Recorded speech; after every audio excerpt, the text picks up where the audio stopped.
The minute the bank's online portal stuttered and coughed up the words account balance, $147.93, Mason Carter let his head hit the cracked vinyl steering wheel of his battered Ford.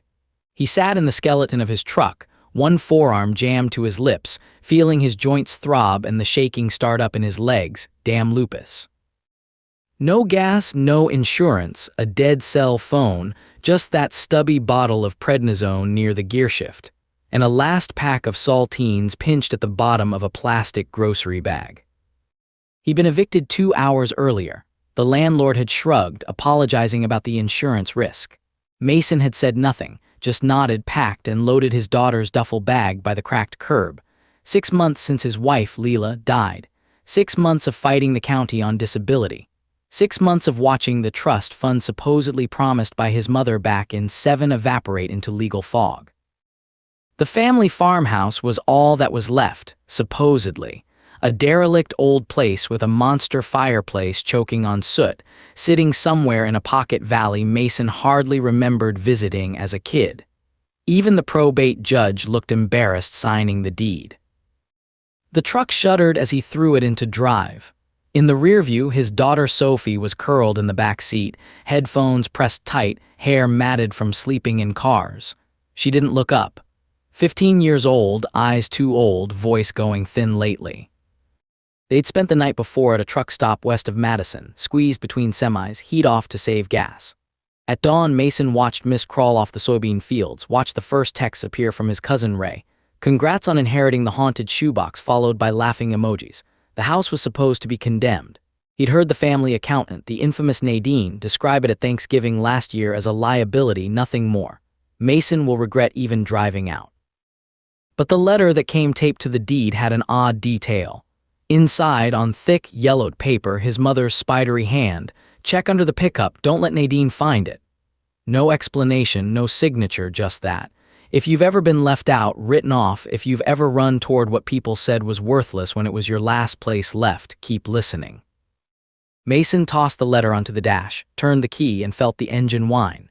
He cleaned his hand on his jeans, started a slow drive out of Madison, north and west, wheels biting over frost heaves. It was autumn, the trees flaring gold and umber like country stretching on forever. His knees ached on the clutch.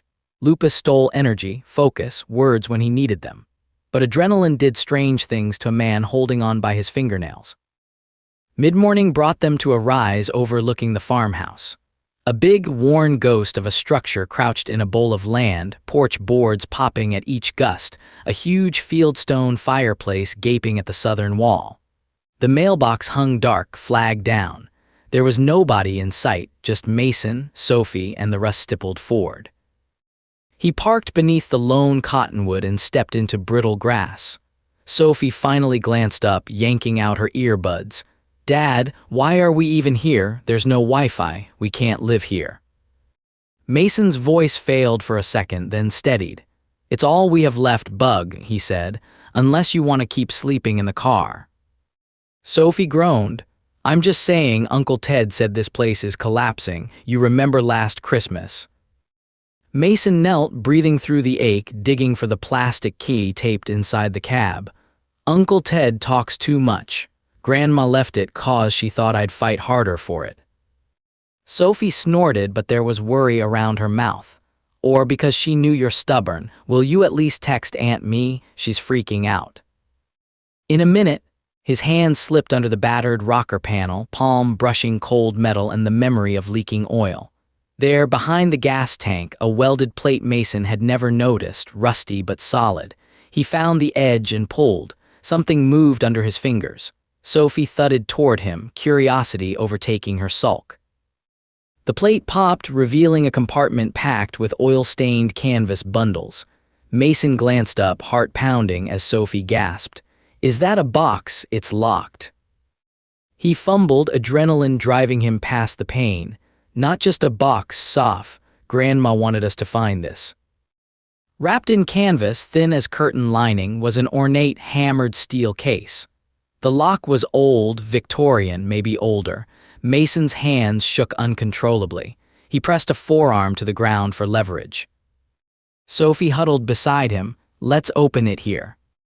He weighed the risk. They were isolated, but he trusted nothing about family these days.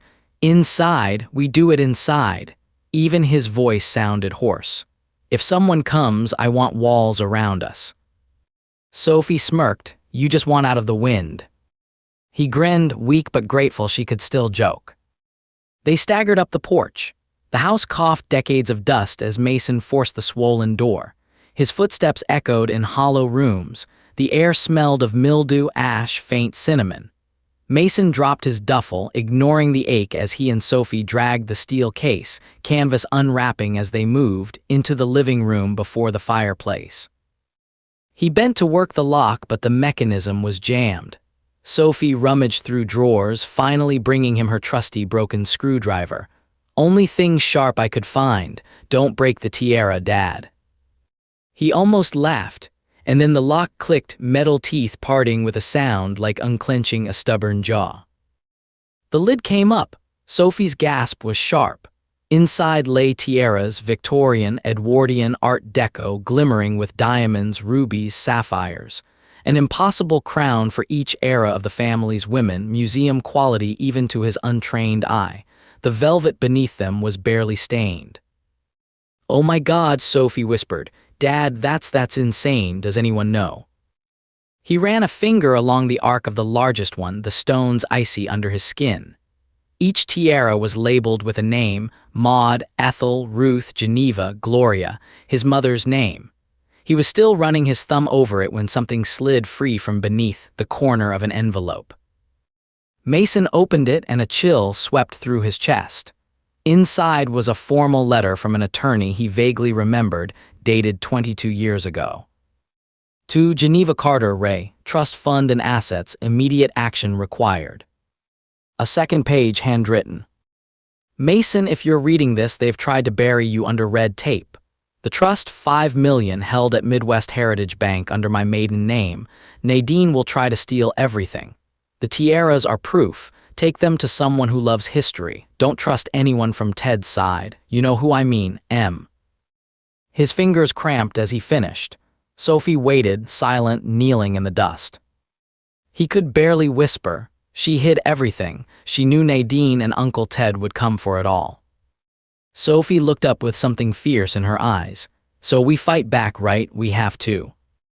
Mason tried to stand, felt the world spin a little. Yeah, bug, we fight.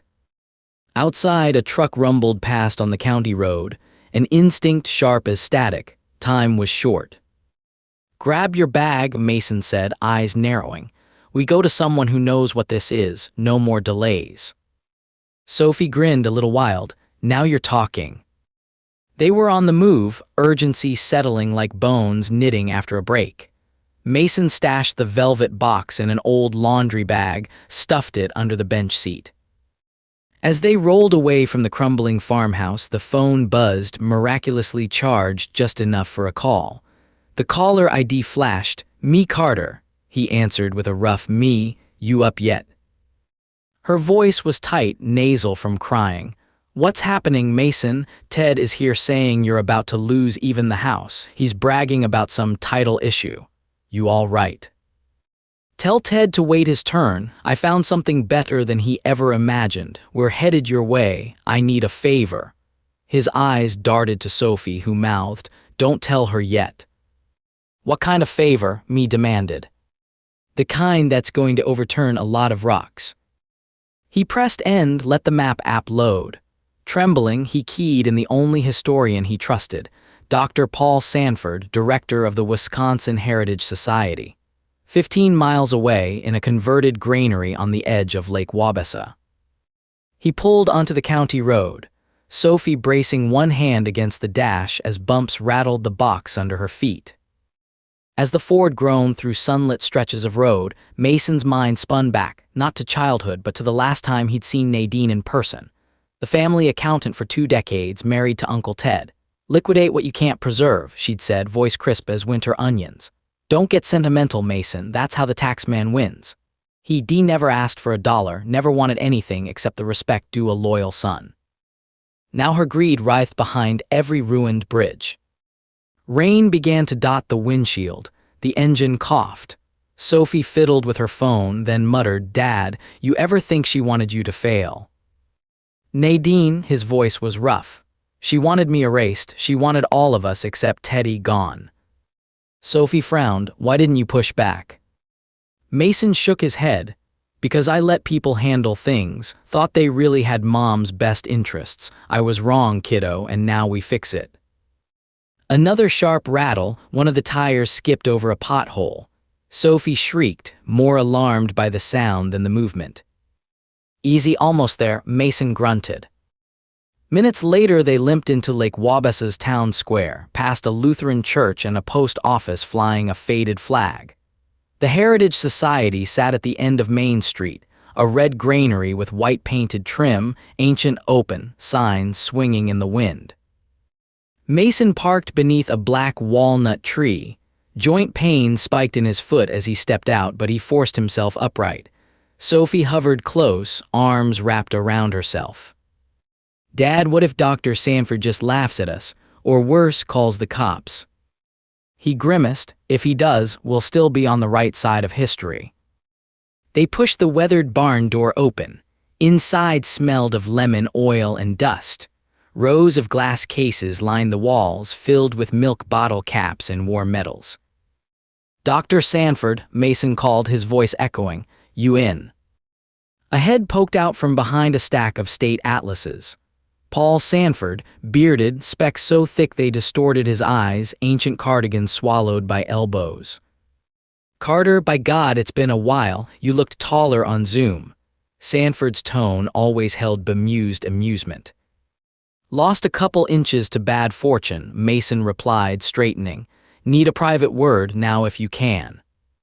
Sanford squinted, sensing hurry. "Let's take my office. Sophie, is that you, young lady, little lemonade thief?" Sophie couldn't help a half smile. "I never stole it, you always gave it away." "Fine distinction." Sanford led them to a side room lined with legal books and a single battered safe. As Mason locked the door, he dropped the laundry bag to the table. "What do you make of these?" Sanford whistled as the first tiara dropped onto black velvet.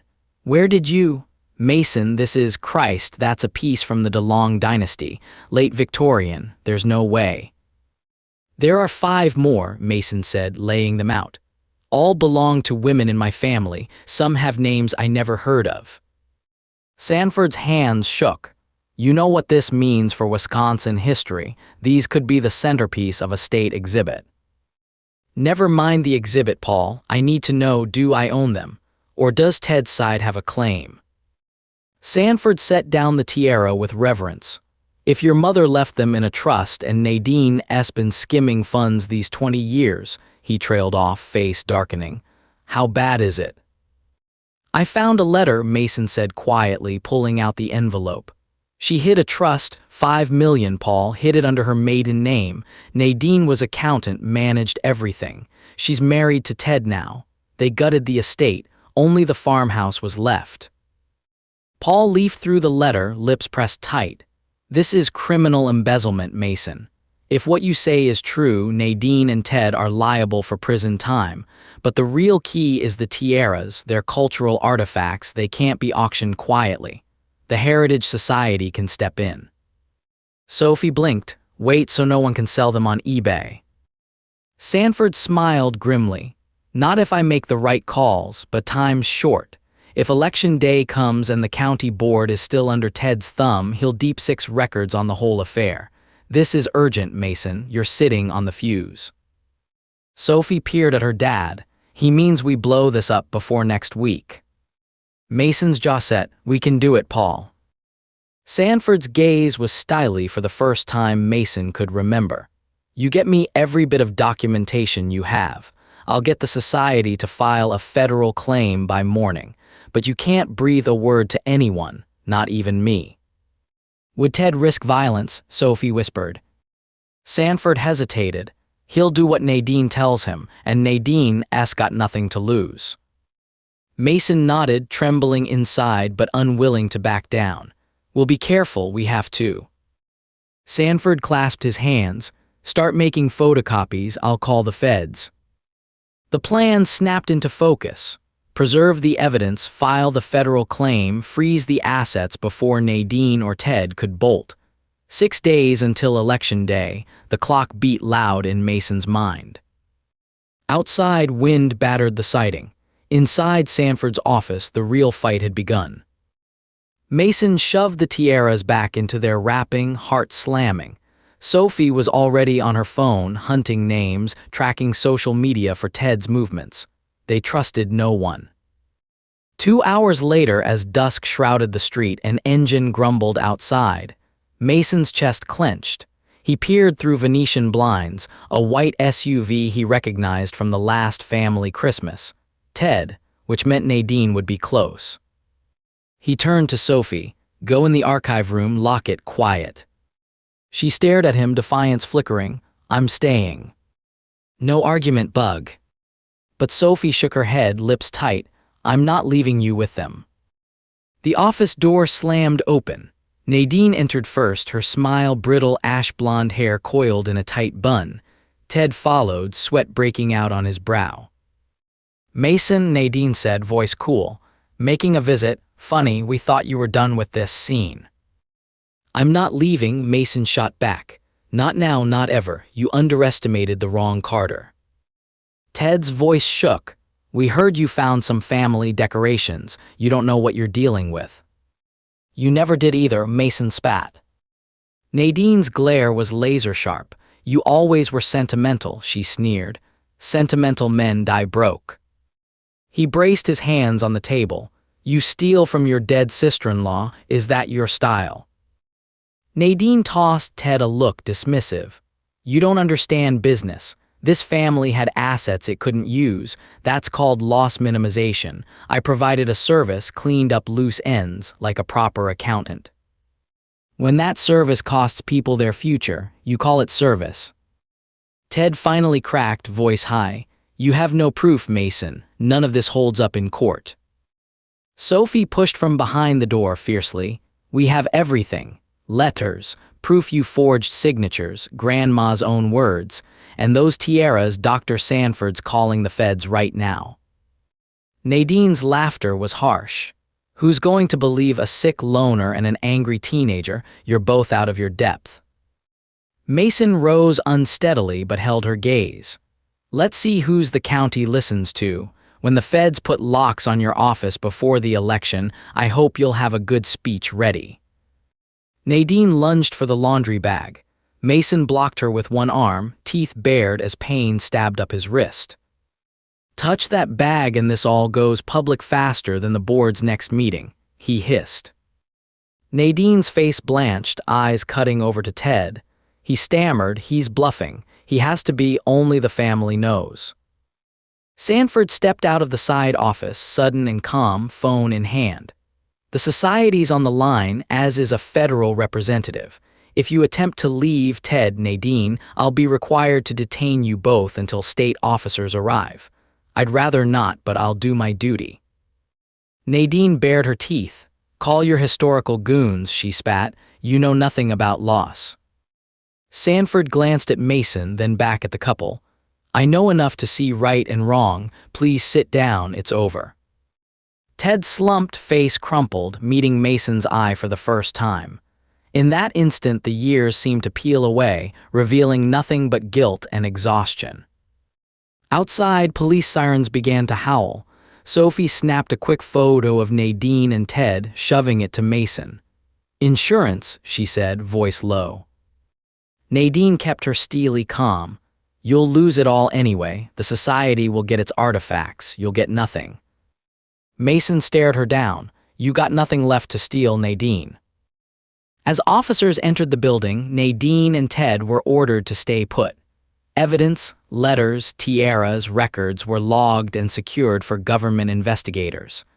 The silence after the commotion was complete, a ringing that felt almost peaceful. Dad, Sophie whispered, is it really done? He nodded, the ache replaced by a fierce pride.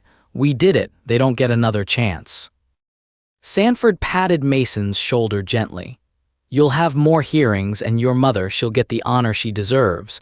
You do the work now, let yourself rest. The Carter name will mean something again, starting today. The Historical Society filed an emergency claim, registering the tiaras as national artifacts and freezing the rest of Nadine and Ted's property. Federal agents began recovering stolen funds. The farmhouse, now part of protected heritage, could never be sold, lost, or abused again. Nadine, stripped of her accounting license, was forced to surrender all assets.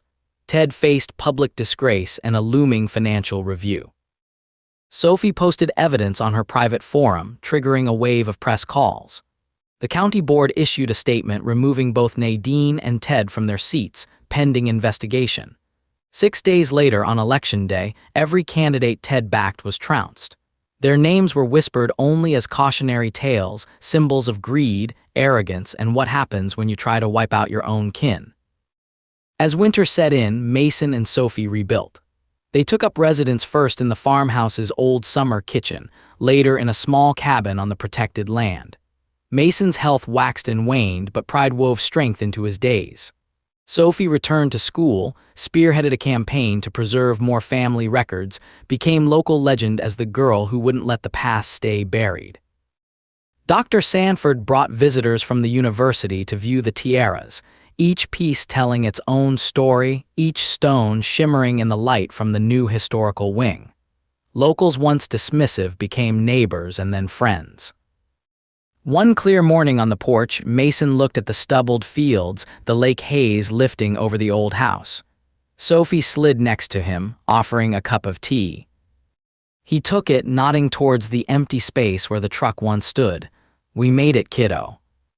She smiled, her hair lighting gold in the rising sun. "We did, Dad. Grandma'd be proud of us." He drew in the chill, letting peace settle over aching bones. Sometimes the only way to bring a story home is to carve out a space no one can take, to let what others call ruins become the walls you lean on. For Mason, the fight was never about crowns and diamonds. It was reclaiming the right to begin again, on ground that finally belonged to the honest. When the world strips down to what's real, sometimes you find all you need beneath your own wheels. If you know what it means to stake your future on the fragments others throw away, remember Mason and Sophie. Some things, once unearthed, can't be stolen twice. A sharp wind curled around the eaves and rattled the window panes, making the farmhouse sound haunted even now in rare peace. Sophie lingered at the screen door, balancing the tea kettle. Her thin profile caught in the morning glare, a little older, a little leaner than 6 months before, but with something hard and bright in her stance. She glanced back over her shoulder at Mason. "Did you sleep?" she asked, her voice careful, like someone measuring a new world for cracks. He answered with a grunt and a wry smile. "Best I have in years, you." She shrugged, thought about Grandma, wondering if we'll find more things she hid. Dr. Sanford said she was meticulous, maddeningly so. Sophie mimicked the old historian's cadence, making Mason snort. She let the kettle whine and poured steaming water over 2 mugs, the scents of black tea and cinnamon curling up. Mason wrapped his scarred hands around the cup, knuckles stiff with the morning chills of lupus. "Meticulous is one word for it," he said, sidelong. "She left more breadcrumbs than a bakery. If there's more, it'll turn up.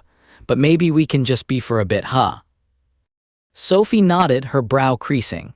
"I get that, but you know everyone keeps asking if we're going to open the rest of the attic. News crews, researchers, some lady even offered me 10 grand for a single diary page on TikTok." She rolled her eyes. "Should have seen Sanford's face when I told her no." Mason sipped, surveying the ridge where a low sun slanted through the trees. "People are always interested in secrets once you prove you had any." Sophie flopped onto the porch, stretching her long legs. "Hey Dad, did Grandma ever tell you why she started all this? Hiding tiaras, money, the works. What was she afraid of really? Was it just Ted and Nadine?" Mason let himself sink back, spine easing. "Once when I was younger than you, she told me some things weren't meant for the courthouse or the bank. Family has memory, she used to say, and memory needs shelter. I guess when things with Ted and Nadine turned sour, when Grandpa died young, she started thinking a little paranoid. Always said the Carter women learned their lessons the hard way." He folded his hands around the mug, watching invisible ghosts stroll the orchard. Maybe she wanted us not just to survive, but to learn. What we went through, that fight, makes me think she was right. You can't hold on to anything if you won't stand up for it. Sophie traced a pattern with her toe in the wood grain. Would it have been different if Mom was still here? The question, so rarely voiced, drifted out and stayed. Mason closed his eyes. He felt it again, the empty seat, Leela's laugh echoing in rooms where no one replied. She would have known what to do sooner than me. She was always braver. I think she'd have had those county officers tripping over themselves before Nadine could spell embezzle. And she would have made you do your homework, even in the archive room. Sophie grinned at that, blinking away a sting. If Mom was here, she'd probably frame that photo I took of Nadine trying to swipe the tiaras. They both laughed, the sound rolling out with the wind. For a moment, the house felt lively again. Down in the drive, gravel crunched, a visitor's car winding up the narrow lane. Mason tensed out of habit, but Sophie just watched, head tilted, cool as sunrise. Probably Dr. Sanford. He said he'd bring that news crew from Channel 5 for the historical wing, or it could be Mayor Duffy begging for a sound bite. Mason eased to standing, checking his composure. He glanced at Sophie. You ready to handle the circus again? She flexed her fingers, feigning a boxer's bob. I can take it.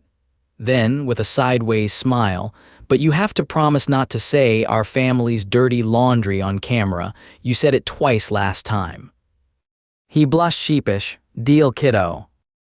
The battered Civic making its uncertain way up the lane belonged, as it turned out, to Dr. Sanford. He emerged, waved, and was followed by a polite, sharp-eyed woman with a microphone and a badge that read Alana Riley, WASC-TV News. Mason shook Sanford's outstretched hand, careful not to wince. Alana smiled warmly. Thank you for having us, Mr. Carter and Miss Carter, right? She turned to Sophie.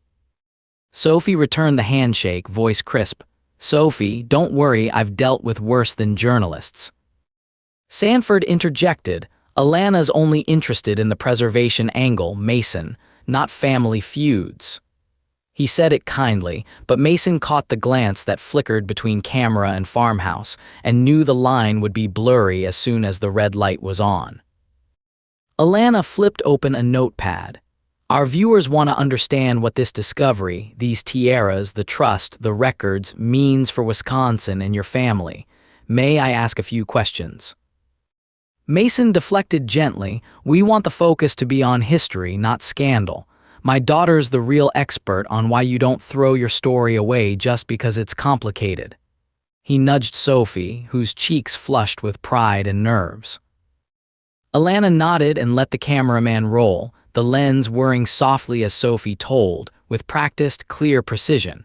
How her grandma had tucked away the tiaras, how trust funds and family secrets were woven together, how history was something you could fight for if you didn't let people close the book too soon. Her voice didn't shake once. Afterwards, the camera wrapped, relief flickered through Sophie's features. Alana pressed a card into her hand. You ever want an internship in journalism, give me a call. Not many grown-ups could have handled what you did. Sophie pocketed the card, flustered and pleased. Maybe, if Dad lets me. Mason only smiled, pride too real for words. When they were alone again, Dr. Sanford lingered behind, his expression gentle. You know, the university will want a full archive of anything your family's willing to share. Photographs, letters, all of it, no rush. He took off his glasses, rubbing them on a handkerchief. You saved something more than heirlooms, Mason. You kept the Carters from being rewritten by thieves. Mason exhaled, tension leaving his face. We'll catalog what we have left. Sophie's the archivist now. Sanford smiled at Sophie. And a good one she'll be. I hope you two will be guests of honor at the opening next spring. Sophie ducked her head. If Dad's up for it, and if it doesn't snow so bad you can't get to the valley. Sanford grinned. Nothing stops a Carter these days, it seems. He took their hands in turn and headed back to the car, leaving the porch a little brighter. Afternoons were quiet those first peaceful months. Mason and Sophie fell into a rhythm school for her down in town, part days volunteering for him at the Heritage Society. both working through the fire dragon tangle of paperwork as investigators unraveled layers of old theft.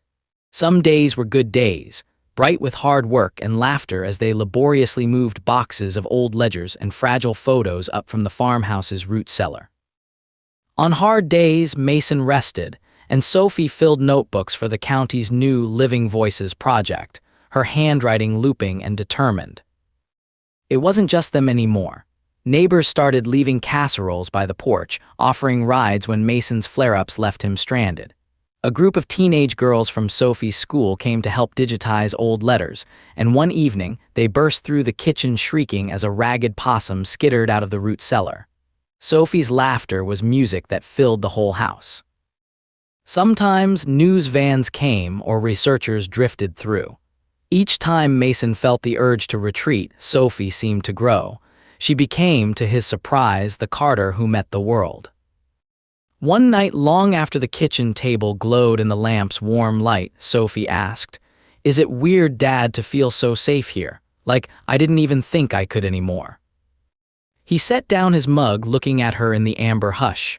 "I love that you feel safe. I want you to always. Doesn't mean we're not still fighting, but we're not surviving anymore. We're living. It's different." She smiled then, shy and strong, and Mason knew that, more than tiaras, more than all the stones in the world, he would remember that look forever. By early spring, the farmhouse had changed. The Historical Society had finished repairs on the old chimney, patched the roof, painted the front steps new. Sophie's small bedroom filled with sunlight and notebooks, and most days, a rotating parade of curious classmates. Mason kept the living room neat, a little altar atop the mantel, a photo of Leela beneath a wild bouquet of dried thistles, a silver teaspoon from his mother, one of the smallest tiaras on display in a glass box. Then, on a gusty April afternoon, the phone rang, an unfamiliar number local. Sophie put the call on speaker as Mason came in carrying a grocery sack. "Mr. Carter, this is Officer Janice Lowen. I'm with Dane County PD Property Crimes Division. I wanted to let you know the court ruled today full restitution in your favor. Nadine and Ted will be in court next week for sentencing. You'll receive a formal letter, but it's official. The trust is being restored in your name." Sophie's gasp was pure and sharp. Mason stood frozen, the bag of onions slipping from his grasp to scatter on the tiles. Officer Lowen went on, her voice gentle. "The court also formally recognized the tiaras as National Historic Treasures, per the Society's petition.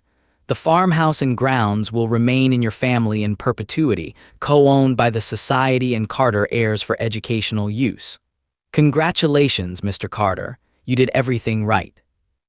Mason whispered, "Thank you truly."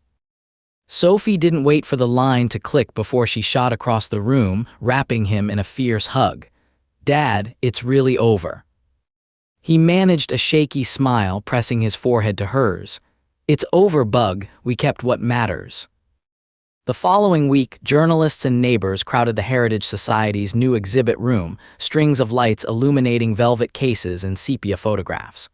Mason wore his best shirt, hands trembling with nerves and pride. Sophie stood at the front, ready for her speech, a printout gripped tight. Dr. Sanford gave a brief, beaming introduction, his voice ringing out. "Today, we honor a family's legacy, and we honor those willing to fight for truth. Sometimes, history lies buried beneath dust or hidden beneath old wheels. But as the Carters have proved, no story is ever lost for good." He gestured to Sophie, who stepped up. She scanned the faces, classmates, teachers, neighbors, a few strangers. Her voice didn't waver. "My grandmother used to say, 'Family is what you save, even when everyone tells you to let go.' These tiaras don't just belong to my family, they're part of everyone's story because they prove anyone can reclaim their past. Dad and I learned that the hardest way, but we hope you don't have to." A dozen flashbulbs burst. Mason felt tears prick his eyes as the applause crashed over them. He caught Sophie's gaze, her smile wild and alive like the sunrise over snowbanks, and just laughed, the sound carrying over the crowd. Later, as dusk fell and the last visitors trickled out, Sophie sidled up to the case, watching the gems sparkle under lamplight. "Guess we're real history now, Dad." He eased beside her, sliding an arm around her shoulders.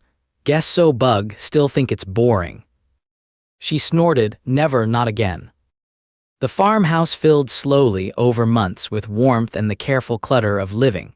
School books, laundry half-folded, the pantry crammed with jars Me had sent.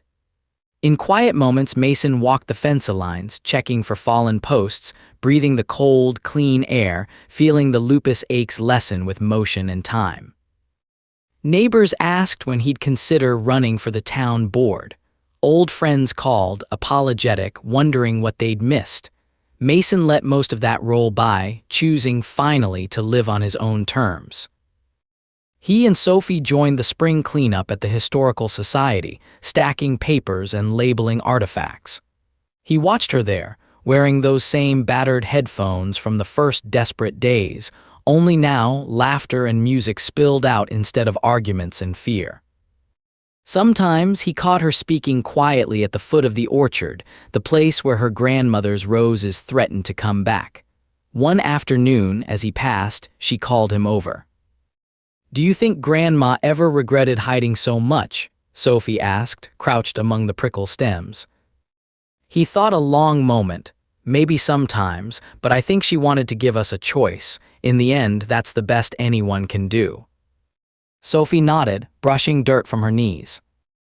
As time went on, the farmhouse's story became local legend. The tiaras drew visitors from schools and far-off towns. The valley's fields swelled with wildflowers and new trees, and every season Mason and Sophie wrote more of their story, careful this time not to let it be buried. On a night thick with spring's first frog song, Mason sat at the old desk that had belonged to his mother. The windows were open, letting in cool air scented with apple blossoms. He wrote a letter of his own, his cursive slow, deliberate. "If you ever find this, remember, no one can erase you if you hold onto your truth, no matter how small it starts. You are the inheritance we fought for. Don't ever let the world tell you the past belongs to someone else." When he finished, he sealed it in an envelope and tucked it beneath the desk's false drawer. A secret, yes, but one meant to be found. In the dark, as Sophie's gentle snores drifted from down the hall, Mason leaned back and let peace bloom in his chest. They were home, together, safe and free to let their story become the root of something new. Sometimes that was more than gold, more, even than all the diamonds in a velvet case. Summer's heat came, and with it, a garden of wild sunflowers and the slow, contented routines of a life rebuilt. Sophie got her driver's permit, pausing to shriek from the front seat when a chipmunk darted under the Ford's tired tires. Mason taught her how to parallel park beside the mailbox, a skill he claimed was more than suitable for future political candidates or journalists. Neighbors picnicked in the front yard, laughter tumbling through the windows. Sophie set up a little desk beside the kitchen door and started a blog, Carter's Keep, collecting family recipes, field lore, and hand-scrawled bits of her grandmother's letters. Comments poured in from far and wide. "Used your apple pie tip, crust came out perfect." And "My grandpa swears he saw those tiaras in 1971. Carter luck." Mason watched her as she grew, marveling, not just at her strength and resilience, but her gift for spinning pain into hope for others. The house, so close to ruin, now thrilled with beginnings. One evening, as fireflies blinked over the wet grass, Sophie sat on the porch rail, legs dangling, arms wide to the dusk. "I don't think I'm scared of losing things anymore," she said, voice dreamy. "As long as I know where I've come from, I'll always have a place to stand." Mason took her hand, his heart full. "You built this place as much as your grandma ever did, Bug, maybe more." She squeezed back, her grip young but steady. "And we keep building right." He nodded, smiling into the humid night. "Always. Family is not what you're left with when the storm passes. Family is what you build, stone by stubborn stone, in the light that filters through cracks in old walls." For Mason and Sophie, the Carter farmhouse was no longer just an inheritance of secrets, debts, or even treasures, but a testament to slow healing, to hard-won belonging, to the beauty of truth unearthed. And somewhere between the thorns and the wildflowers, that was enough.